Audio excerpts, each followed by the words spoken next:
திருவாடிப்புறத்தில் ஜெகத்துதித்த ஆண்டாளின் அருளிச் செயலான திருப்பாவையின் 4வது பாடல் இன்று நாம் அர்த்தத்தோடு அனுபவிக்கலாம்.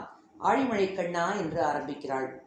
மார்கழி நோன்பு நோக்கும் காலத்தை முதல் பாட்டால் சொல்லி, நோன்பு செய்யும் முறையை 2ஆம் பாடலால் கூறி, அதற்கு பயனாக மழை பொழியும் என்பதை 3ஆம் பாடலில் கூறிய ஆண்டாள் அந்த மழை எப்படி பொழிய வேண்டும் என்று இந்த பாடலில் கூறுகிறாள்.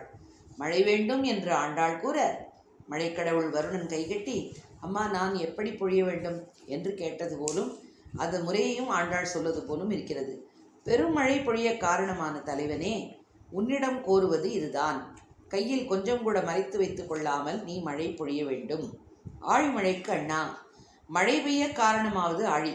கடல் மண்டலம் போல் சுழித்து கொண்டு பெய்கிறது மழை, எனவே ஆழிமழை. மழைக்கு தலைவன் நீர்க்கடவுள் வருணன். இந்த சின்ன குழந்தைகளுக்கு அவன் பெயர் வருணன் என்றெல்லாம் தெரியாது.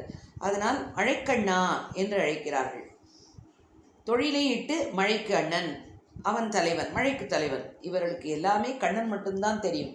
உண்ணும் சோறு, பருகும் நீர், தின்னும் வெற்றிலே எல்லாம் கண்ணன் என்று நம்மாழ்வார் அருள் செய்தது போல ஆழிமழைக்கண்ணா என்று இந்த மழைக்கடவுளை அழைக்கிறார்கள்.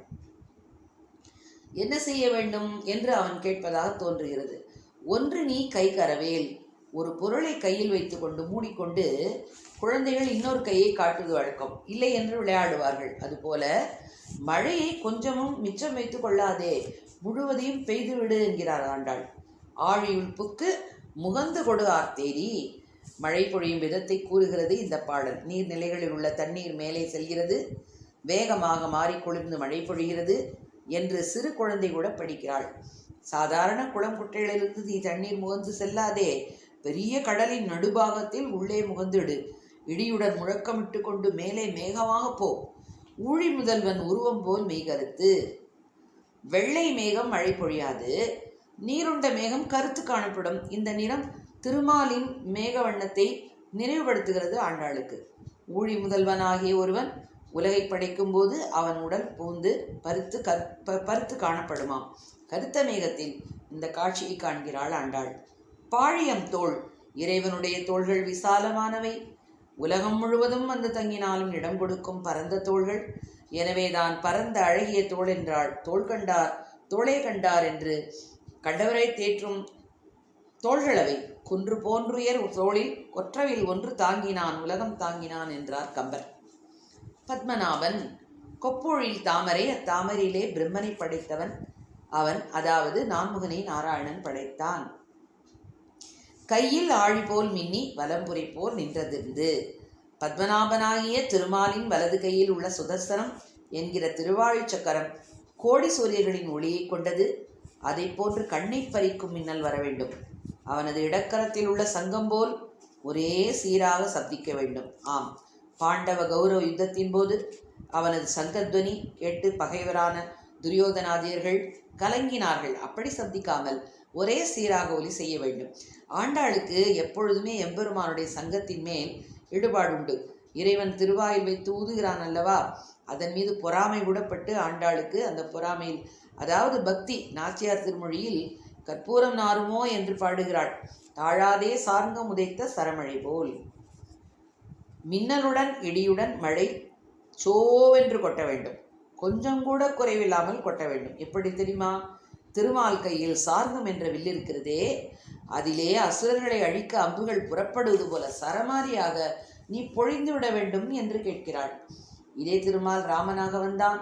அவனது கோதண்டம் அரக்கர்களை பார்க்கும் வரை இறை தின்ற பாம்பை போர் அடங்கி இருந்தது. ஆனால் போர் தொடங்கியவுடன் ராமனது கரம் அம்பை பொழிகிறதா அல்லது வில்தான் அம்பை பொழிகிறதா என்று எண்ணும் அளவுக்கு ஒரே சரமழையாக பொழியத் தொடங்கியது ராமபாணம். அதுபோன்று மழை பொழிய வேண்டும். வாழ உலகினில் பெய்திடாய். மழை வெள்ளம் பெருக்கெடுத்து உலகை அழிப்பது உண்டு, அப்படி வேண்டாம். அப்படி நீ உலகம் வாழும்படி மழை பெய்ய வேண்டும். நாங்களும் மாறி நீராட மகிழ்ந்து. நாடெங்கும் வாழ கேடொன்றும் இல்லை என்று சொல்வார்கள். எங்கும் மழை பொழிந்து நீர் நிரம்பி வழியிலே நாங்கள் நீராடவும், நீர்நிலைகளில் தண்ணீர் நிரம்பி வழியும் மகிழ்ச்சியுடன் நாங்கள் நோன்பை தொடங்குவோம் மார்கழி நீராடி என்று பாடுகிறாள் ஆண்டாள். நல்லார் ஒருவர் உளரேல் அவர் பொருட்டு எல்லோருக்கும் பெய்யும் மழை என்று சொல்வது போல ஆண்டாள் உலக மக்களுக்காக வேண்டிக் கொண்டு மழை வேண்டி பாடுகிறாள். இந்த பாட்டை நாம் சங்கீத வடிவில் கேட்போம். ஆழிமழை கண்ணா ஒன்று நீ கை கரவேல் ஆழியுள் புக்கு முகந்து கொடார் தேரி ஊழி முதல்வன் உருவம் போல் மெய் கருத்து ஊழி முதல்வன்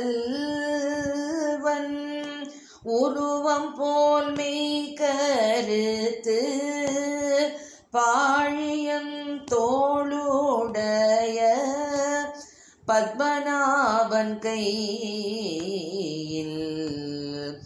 ஆழி போல் மின்னி வலம்புரி போல் நின்றதிர்ந்து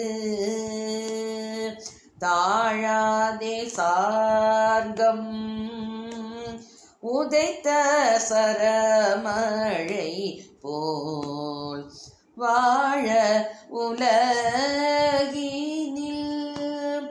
பெய்திடாய் நாங்களும் மார்கழி நீராட மகிழ்ந்தேலோரெம்பாவாய் ஆழிமழை கண்ணா.